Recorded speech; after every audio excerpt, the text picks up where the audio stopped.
ನಮಸ್ಕಾರ ಸ್ನೇಹಿತರೆ, welcome back to my channel.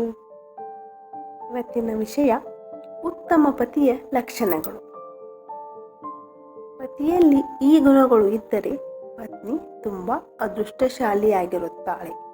ಉತ್ತಮ ಪತಿ ಸಂಗಾತಿಯಾಗಿ ಬಾಳ ಪಯಣದ ಉದ್ದಕ್ಕೂ ಜೊತೆಯಾಗಿರುತ್ತಾರೆ.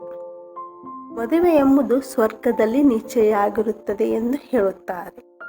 ಆದರೆ ಮದುವೆ ಬಳಿಕ ಇಬ್ಬರು ಅಪರಿಚಿತರು ಹೊಂದಾಣಿಕೆ ಮಾಡಿಕೊಂಡು ಜೀವನ ನಡೆಸುವುದನ್ನು ಸಂಸಾರ ಎನ್ನುತ್ತೇವೆ. ಗಂಡ ಹೆಂಡತಿ ಸಂಸಾರದ ಎರಡು ಜೋಡೆತ್ತು ಇದ್ದ ಹಾಗೆ. ಹೊಂದಾಣಿಕೆ ಮತ್ತು ಸಾಮರಸ್ಯದಿಂದ ಜೀವನ ನಡೆಸಿದರೆ ಸಂಸಾರದ ಬಂಡಿ ಯಾವುದೇ ಅಡೆತಡೆಗಳಿಲ್ಲದೆ ಸಾಗುತ್ತದೆ. ಪತಿ ಪತ್ನಿ ಇಬ್ಬರ ನಡುವೆ ನಂಬಿಕೆ, ಪ್ರೀತಿ, ವಿಶ್ವಾಸ ಇರಬೇಕು. ಅನುಮಾನಕ್ಕೆ ದಾರಿ ಮಾಡಿಕೊಡಬಾರದು. ಕೆಲವೊಮ್ಮೆ ಸಂಬಂಧದಲ್ಲಿ ಬಿರುಕು ಉಂಟಾದಾಗ ತಾಳ್ಮೆಯಿಂದ ಸಮಸ್ಯೆಯನ್ನು ಪರಿಹರಿಸಿಕೊಳ್ಳಬೇಕೇ ಹೊರತು ಸಂಬಂಧವನ್ನು ದೂರ ಮಾಡಿಕೊಳ್ಳಲು ಮುಂದಾಗಬಾರದು. ಉತ್ತಮ ಪತಿ ಎಂದಿಗೂ ಎಲ್ಲರ ಮುಂದೆ ಪತ್ನಿಯನ್ನು ಅವಮಾನಿಸುವುದಿಲ್ಲ. ಪತ್ನಿಯನ್ನು ಗೌರವದಿಂದ ಕಾಣುವುದರ ಜೊತೆಗೆ ಆಕೆ ಸ್ವಾಭಿಮಾನಕ್ಕೆ ಧಕ್ಕೆ ಉಂಟು ಮಾಡಲ್ಲ. ಪತ್ನಿಯ ತಪ್ಪನ್ನು ಎಲ್ಲರ ಮುಂದೆ ಎತ್ತಿ ತೋರಿಸಿ ಅವಮಾನ ಮಾಡುವುದಿಲ್ಲ. ಪ್ರತ್ಯೇಕವಾಗಿ ಕರೆದು ಮಾಡಿರುವ ತಪ್ಪನ್ನು ಹೇಳಿ ತಿದ್ದಿಕೊಳ್ಳಲು ಸಲಹೆ ನೀಡುತ್ತಾನೆ. ಗಂಡ ಹೆಂಡತಿ ಮಧ್ಯೆ ಯಾವುದೇ ರಹಸ್ಯ ಇರಬಾರದು. ಒಳ್ಳೆ ಪತಿಯಾಗಿರುವ ವ್ಯಕ್ತಿ ಪತ್ನಿ ಬಳಿ ಯಾವುದೇ ವಿಷಯವನ್ನು ರಹಸ್ಯ ಮಾಡಲ್ಲ. ನೀವು ಪತ್ನಿಯ ತಂದೆ, ತಾಯಿ, ಸ್ನೇಹಿತರ ಸ್ಥಾನವನ್ನು ತುಂಬಬೇಕು. ಪತ್ನಿಯ ಪ್ರತಿ ಕಷ್ಟದಲ್ಲೂ ನಾನಿದ್ದೇನೆ ಎಂದು ಧೈರ್ಯ ತುಂಬಬೇಕು.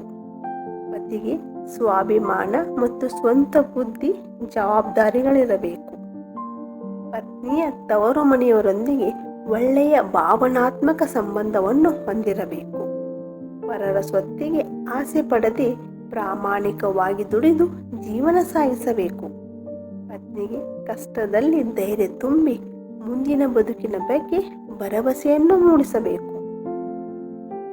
ಪತಿ ತನ್ನ ಕೆಲಸದಲ್ಲಿ ಆದಷ್ಟು ಬಿಡುವು ಮಾಡಿಕೊಂಡು ಪತ್ನಿಗೆ ಸಮಯ ನೀಡಬೇಕು. ಪತಿ ಕೇವಲ ಪತ್ನಿಗೆ ಪತಿಯಾಗಿರದೆ ಅವಳ ಉತ್ತಮ ಸ್ನೇಹಿತನಾಗಿ ಅಂತರಂಗದ ಭಾವನೆಗಳಿಗೆ ಸ್ಪಂದಿಸಬೇಕು.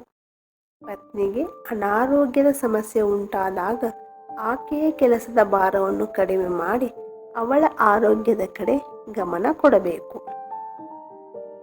ಒಂದು ವೇಳೆ ಪತ್ನಿ ಭಾವನೆಗಳನ್ನು ಮೀರಿ ಮಾತನ್ನು ಬಳಸಿದಾಗ ಅವಳನ್ನು ಶಾಂತಗೊಳಿಸಿ ತಿಳಿ ಹೇಳಬೇಕು. ಪತ್ನಿಗೆ ಅಂಬಲಿ ನೀಡಿದರೂ ಸರಿಯೇ, ಅದು ಸ್ವಂತ ದುಡಿಮೆಯಾಗಿರಬೇಕು. ಯಾವುದೇ ಸಂದರ್ಭ ಬಂದರೂ ಒಬ್ಬರಿಗೊಬ್ಬರು ಬಿಟ್ಟುಕೊಡದೆ ಜೀವನ ಸಾಗಿಸುವುದರ ಜೊತೆಗೆ ಇನ್ನೊಬ್ಬರಿಗೆ ಮಾದರಿಯಾಗಬೇಕು. ಮಕ್ಕಳು ಉತ್ತಮ ದಾರಿಯಲ್ಲಿ ಸಾಗಲು ಮಾರ್ಗದರ್ಶಕನಾಗಿ ತನ್ನ ಕರ್ತವ್ಯವನ್ನು ನಿಭಾಯಿಸಬೇಕು.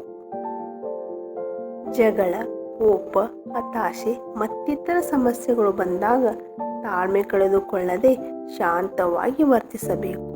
ಗಂಡ ಹೆಂಡತಿಯ ಸಂಬಂಧ ನೀರು ಮತ್ತು ಮೀನಿನ ಹಾಗಿರಬೇಕು. ಒಂದನ್ನು ಬಿಟ್ಟು ಇನ್ನೊಂದು ಇರಲಾರದಂತೆ.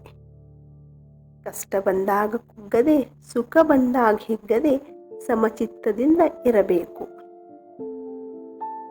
ಸಮಾಜದಲ್ಲಿ ಪತ್ನಿಯು ಅವಳದೇ ಆದ ಸ್ಥಾನಮಾನ, ಗೌರವವನ್ನು ಗಳಿಸಿಕೊಳ್ಳಲು ಪತಿ ಸದಾ ಬೆಂಬಲವಾಗಿರಬೇಕು. ಧನ್ಯವಾದಗಳು.